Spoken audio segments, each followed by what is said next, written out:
Welcome to Speech Speak, the podcast where you improve your English. Welcome to our deep dive, everyone.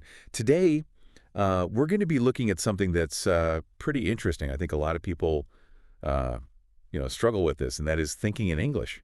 So, when I was first starting to learn a new language, I was always translating in my head. Oh, yeah. And it was like my brain was just stuck in slow motion. And it made it so hard to actually have a conversation. But then I started trying to think in the new language. And suddenly it was like magic, Right. Like I could understand people better and I could speak more easily too. So how can we learn to think in English? Well, one thing that really helped me was to label things. Label things. Yeah, like literally putting little notes with English words on things around my house. Oh, that's interesting. Sounds a little silly, but it really works. It might seem simple, but it's actually a really clever way to learn. Because when you see the word window on your window every day, your brain starts to connect the word with the object. And then when you see a window, the English word will just pop into your head automatically. You don't even need to translate it from your own language. No more mental dictionary. Exactly. Yeah, it's like teaching your brain to think in English step by step. And another tip is to start small. Okay. So instead of trying to think in like these long, complicated sentences, start with simple phrases like, I am happy, or the sun is shining. Right. Those are good ones. Yeah. It's like you learn to walk before you can run, Yeah. So that these simple phrases are like building blocks.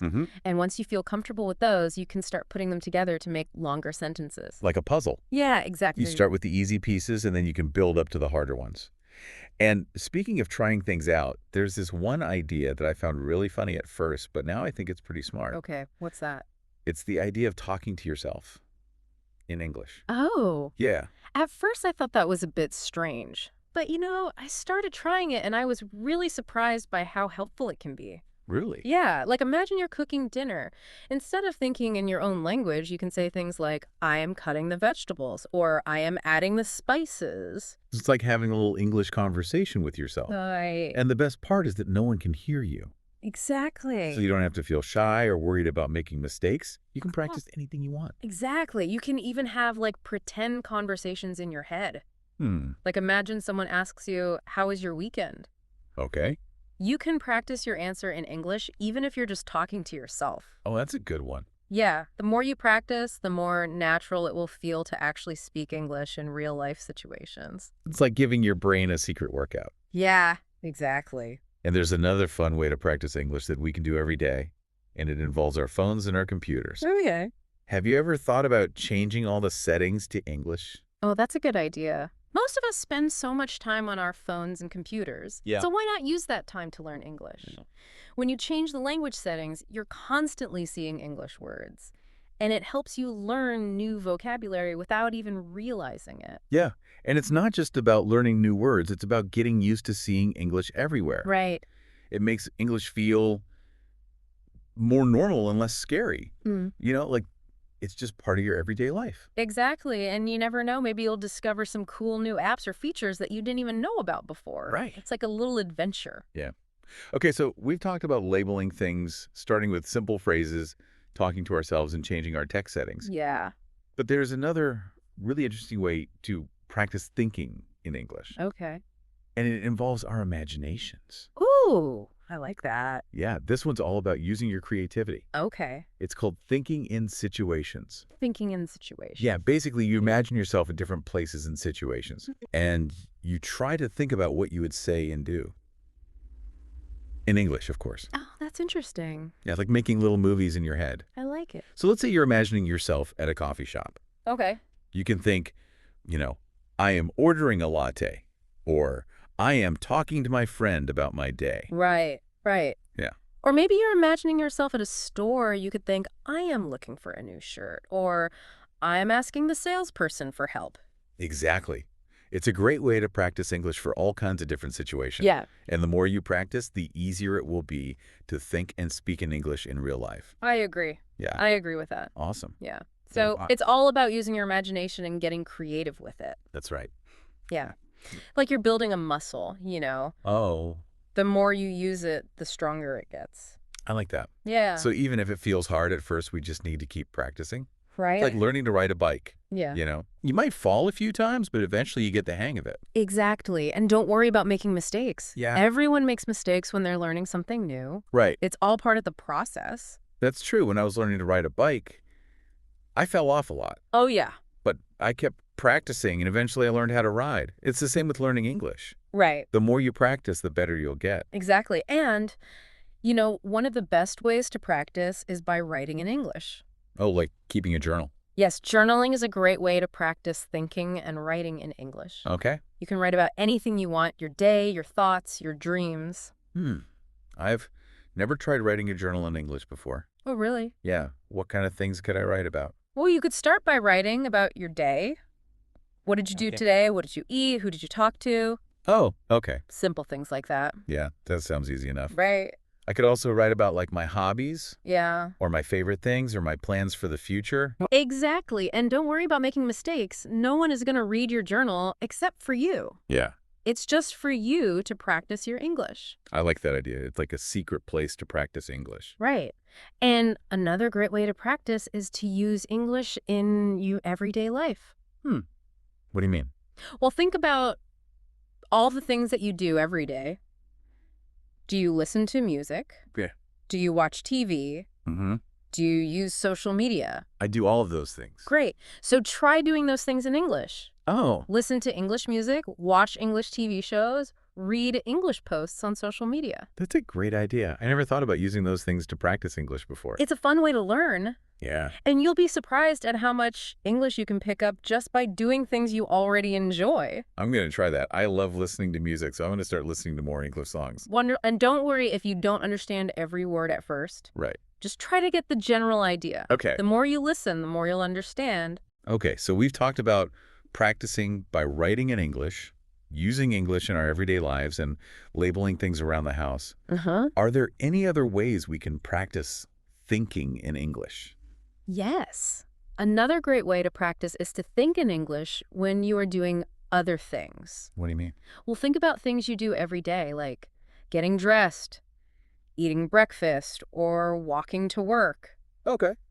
Just normal everyday things. Yeah, I do all of those things. Great. So try thinking about those activities in English.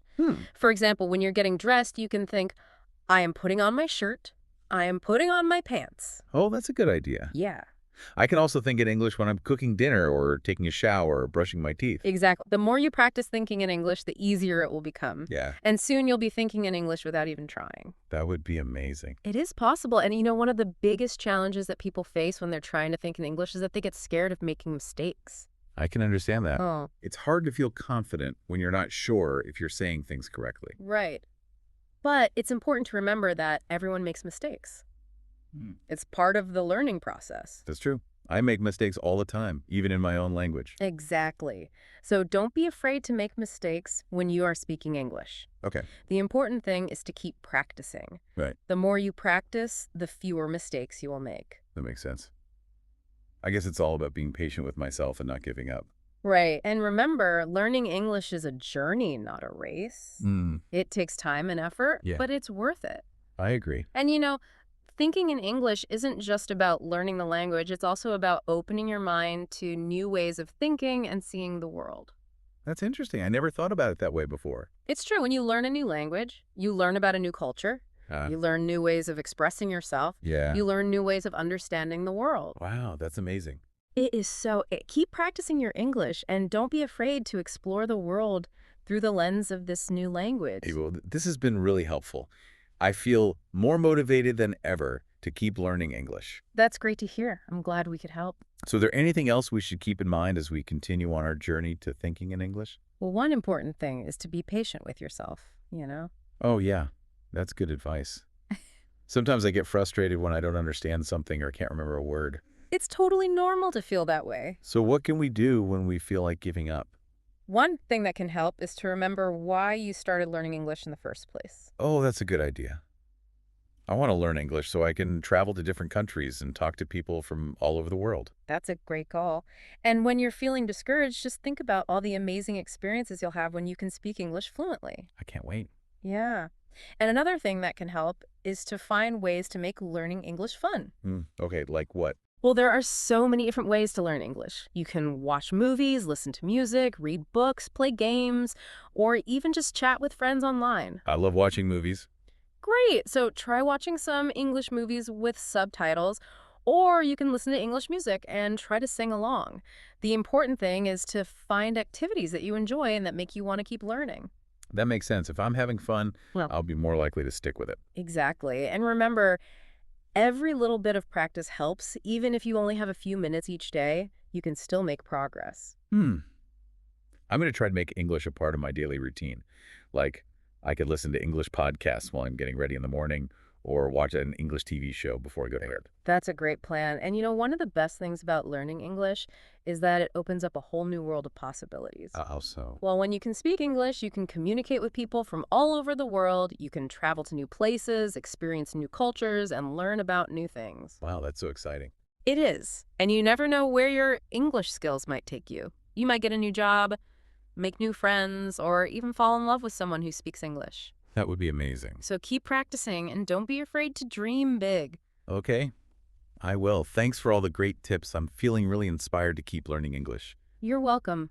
Remember, learning English is a journey, and it's a journey worth taking. That's a great way to put it. And that's it for our deep dive into thinking in English. We hope you enjoyed it and that you feel ready to start thinking in English today. Remember, it's all about taking small steps and celebrating your progress along the way. So go out there and start thinking in English. You can do it.